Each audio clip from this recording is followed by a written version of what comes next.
If you want to become strong, there are three things you must absorb, and many people live their whole lives without stopping to think about those three things. There is a saying that only by being still and calm can one achieve what one desires. This means that we need to know how to stop, orient ourselves, calm our minds, be at ease, think carefully, and eventually achieve what we desire. We, each of us, just need to stop, calm our minds, and think carefully, and then we will have the answer. Once you have the answer, life will have a foundation, and your soul will have a compass. It is either a matter of making a wholehearted effort or letting go completely. I know your life is very busy, however, what I say is not easy to absorb, especially difficult to grasp if you only hear it once. My advice is to watch it to the end, listen to it over and over again. When you are free or doing housework, share and save the playlist for your convenience. I am sure that within a few short months, your thinking will develop to a new level. Hello, everyone. If you put down your ego and observe the truly rich people around you, you will see that they have one thing in common. They know clearly that this person will not be able to do it, but they do not remind, do not point out, and do not become teachers of others. Even when their knowledge and experience are superior, they do not give any advice. This is not a habit of seeing death without saving, but because they know that instructing and teaching consumes a lot of energy. The manifestation of stupidity is trying to teach others without achieving results. Wise people are often sparing with words, while fools like to point out. What can convince a person is never morality, but when they encounter the path. What can awaken a person is not advice, but disasters that have happened. Arrogant and incompetent people often act according to their own will and easily lead to failure. Cowards often dictate everything. People who do not live well because they like to play dumb, do not respect people who are better than them, and use their pig brain to summarize everything around them. That is the reason. If you want to change yourself from the inside out, listen to the following points. Point 1. This point emphasizes the importance of distinguishing between noble people and villains in life. Noble people are not only people who can help us with material things or opportunities, but also people who have the ability to guide and inspire. They encourage us to learn, grow, and look further in life. When someone is willing to share helpful advice or encouragement in private, it is a sign that they genuinely care about you and want to help you improve. On the other hand, people who only scold you in public without providing helpful advice are usually not trying to build you up, but only trying to hurt your self-esteem. Second point. This lesson is based on a traditional notion of the connection between family character and life direction. If your parents are soft-spoken, this may indicate that you need to learn how to do business, use tact and flexibility in building a career. If your parents have strong personalities, it suggests that you should take advantage of power relationships, learn to build influence, and stand firm in competitive environments.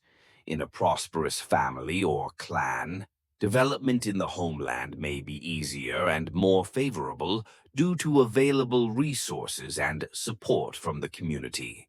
However, if one comes from a difficult background, leaving one's homeland in search of new opportunities may be the only way to move forward. People from poor families often have a strong desire and motivation to improve their lives, and moving to places with greater opportunities is a common strategy. Third point.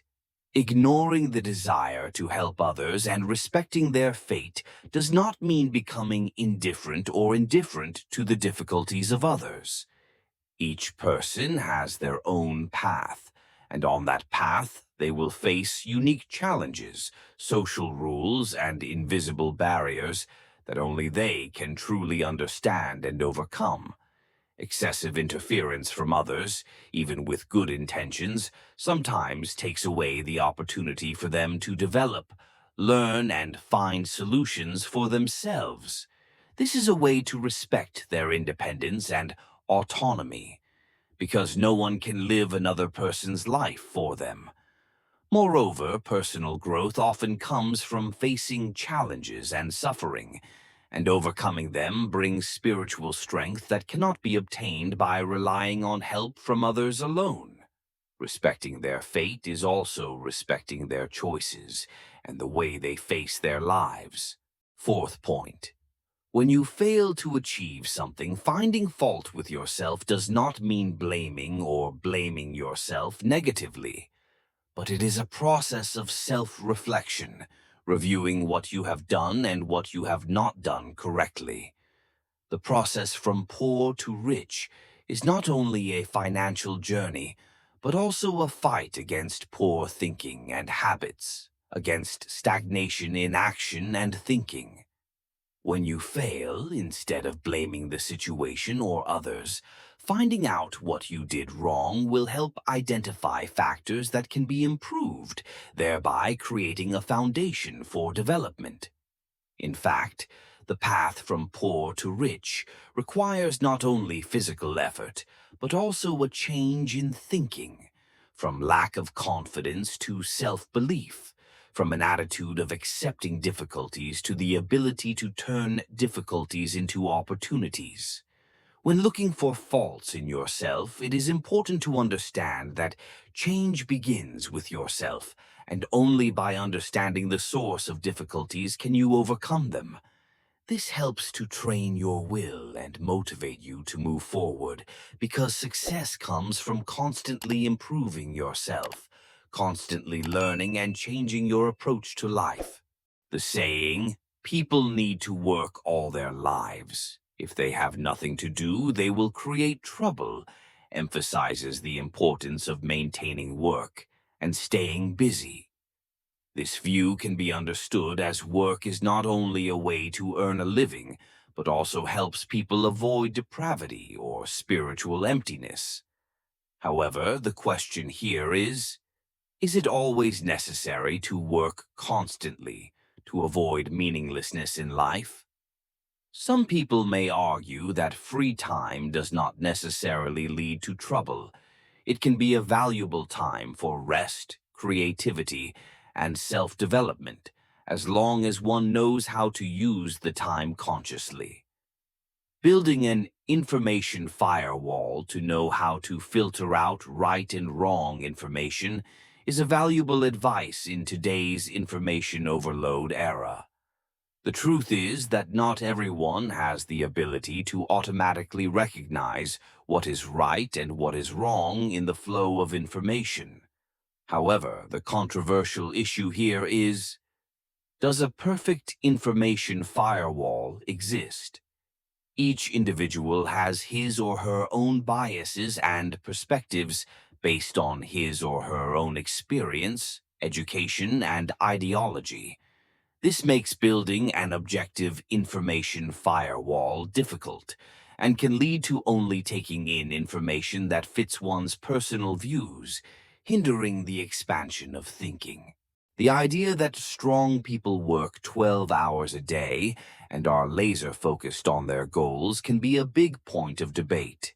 Some people advocate working hard to achieve success, while others may argue that this can easily lead to burnout and a lack of balance in life. Is working too much really the only way to achieve success? Many studies have shown that work-life balance can lead to higher performance and more sustainable happiness. This opens up a debate about whether productivity is directly related to the number of hours worked. The idea that the essence of the highest self-discipline is not to fight against our instincts, but to use them to achieve our goals, is quite a unique one. It suggests that instead of controlling and suppressing our instincts, we should utilize them to serve our larger goals. This also raises the question, can all instincts be used to achieve goals, or are there instincts that need to be controlled and limited? Instincts can promote growth, but they can also have negative aspects if not managed carefully, such as greed, jealousy, or other negative emotions. One of the most controversial issues in the above points is the idea that the strong should work 12 hours a day. This may be countered by those who advocate the concept of work-life balance. The counter-argument is that working too much does not equate to sustainable success. Working more efficiently rather than more can lead to better results and maintain mental and physical health. Burnout, stress, and imbalance can undermine long-term performance and harm overall health. This debate may highlight different approaches to success in the modern world, with one side being those who value relentless work, and the other side being those who seek harmony between work and personal life. Thank you for taking the time to listen to the sharing in today's video. We hope that what has been shared can bring you new thoughts, values, and motivation to develop yourself. If you find this video useful, do not hesitate to leave a comment below.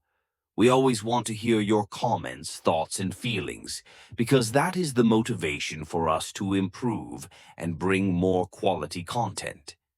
In addition, please click the like button and share this video with friends and relatives who you think will also benefit from this information. And don't forget to subscribe and hit the notification bell to get notified every time we post a new video. Your support is invaluable and helps us continue to deliver valuable content. Once again, thank you so much, and see you in the next videos.